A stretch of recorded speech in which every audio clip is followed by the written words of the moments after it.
তো আমাদের রান্না মোটামুটি শেষের দিকে। আজকে রবিবার, আজকে হয়েছে অনেক ধরনের রান্না। যদি জানতে চাও কী কী রান্না করেছি, তাহলে আমার লং ভিডিওটা আমার চ্যানেলে গিয়ে অবশ্যই দেখে নাও। আর অবশ্যই জানিও কিন্তু যে আমার ভিডিওগুলো কেমন লাগছে। আর আজকে কী কী রান্না হয়েছে শুনে নাও। আজকে হয়েছে শিঙি মাছের ঝোল, হয়েছে লোটে মাছের চচ্চড়ি, একদম মাখা মাখা করে। এটা জয়ন্ত স্পেশাল, পিয়ানোর বাবা রান্নাটা করেছে। আর হয়েছে ইলিশ ভাপা, ইলিশের মাথা দিয়ে কচুর শাক। তো তোমরাও ভালোবাসো তো। তো এই রেসিপিগুলো যতটা সম্ভব আমি কভার করার চেষ্টা করেছি আমার ভিডিওতে। কিছু এদিক ওদিক হয়েছে, কারণ এই যে ছোটো বাচ্চা নিয়ে একটু তো প্রবলেম হবেই। তবু ওর বাবা অনেক ধরে আমাকে হেল্প করেছে। তবু তোমরা কিন্তু দেখতে ভুলো না আমার ভিডিও। তো আজকের প্রথম রেসিপি লোটে মাছ মাখা। তার জন্য নিয়ে নেবো কুচনো পেঁয়াজ, কুচনো টমেটো, তার সঙ্গে আদা বাটা, রসুন বাটা আর গোটা সবুজ লঙ্কা। সাথে নিয়ে নেবো লোটে মাছগুলো, যেগুলো কর্তামশাই এনেছিল ডিম ভর্তি। হলুদ মাখিয়ে রেখেছিলাম কিছুক্ষণের জন্য, আর তারপরেই সেগুলোকে নিয়ে নিলাম এরকম একটা থালায়, যেখানে আমি দিলাম লঙ্কা গুঁড়ো, হলুদ গুঁড়ো, 1 চামচ আদা বাটা, 1 চামচ রসুন বাটা, আর 1 চামচ জিরে গুঁড়ো, 1 চামচ ধনে গুঁড়ো, আর সবগুলো একসঙ্গে চটকে নেব। ঠিক এইভাবে।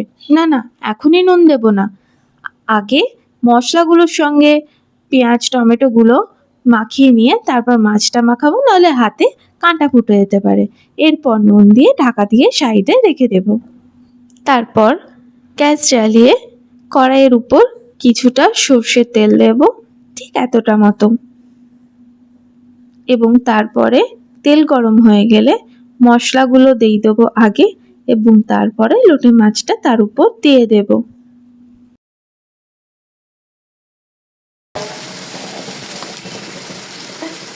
মাছগুলোকে তেলের উপর দিয়ে ভালো করে তেলের সঙ্গে নাড়াচাড়া করে দেবো কিছুক্ষণ।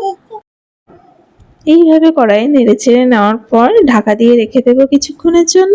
আর তারপরে এরকম জল বেরোবে মাছগুলো থেকে, অসম্ভব সুন্দর একটা গন্ধ বেরোচ্ছে।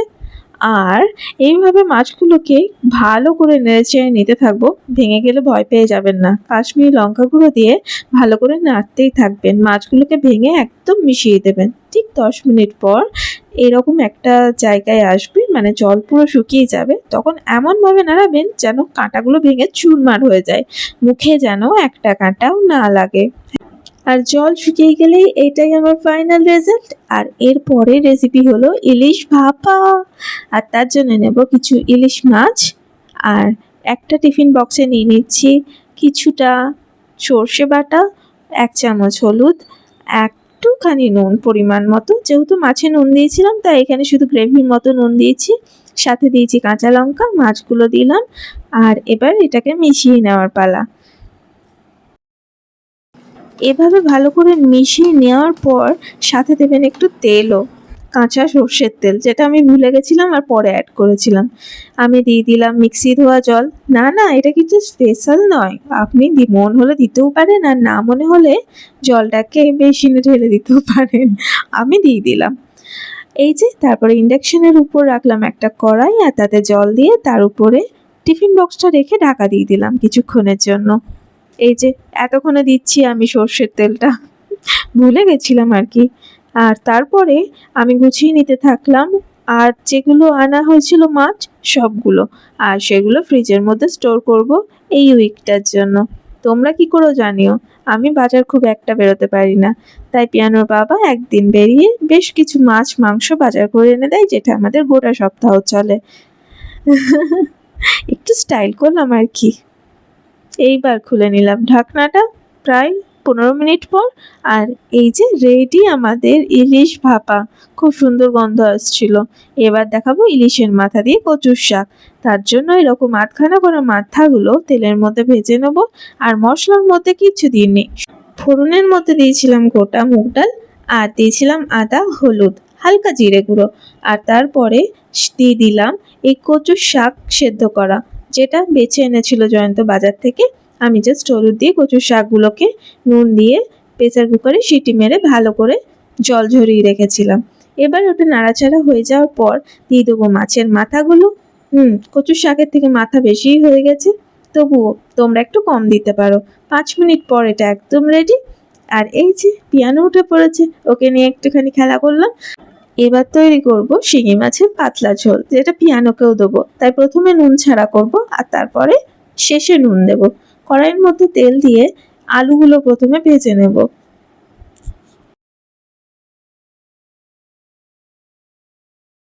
আলুগুলো ভাজা হয়ে গেলে সেগুলো তুলে রাখবো এবং তারপরে মাছগুলো একে একে ভেজে নেব।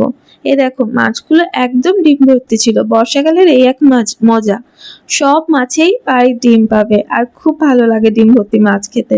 মাছগুলো একে একে উল্টে পাল্টে ভেজে নিয়ে তুলে রাখবো।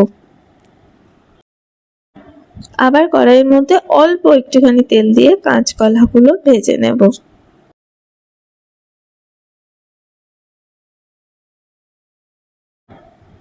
কাঁচকলাগুলো ভাজা হয়ে গেলে সেগুলো তুলে নেব একটি পাত্রে। তো নিলাম কড়াই আবার তেল, আর তারপরে জিরে ফোড়ন দিলাম, লঙ্কা দিলাম, দেব 1 চামচ আদা, 1 চামচ জিরে গুঁড়ো আর হলুদ, আর এগুলোকে ভালো করে কষিয়ে নেব।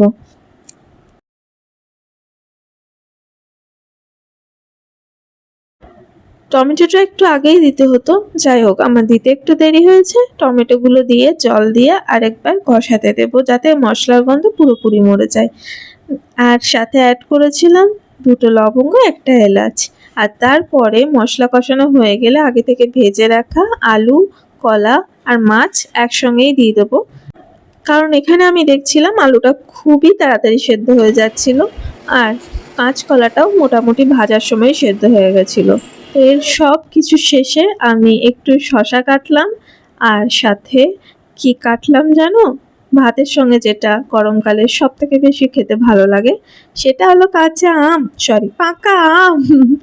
তো এগুলো কেটে নিয়ে আমার রান্না তৈরি হয়ে গেল, সব রেডি করে এখন খেতে বসলাম। তোমরা জানিও কিন্তু এই লং ভিডিওটা কেমন লাগলো। পরের রবিবার আসবো আবার নতুন ভিডিও নিয়ে।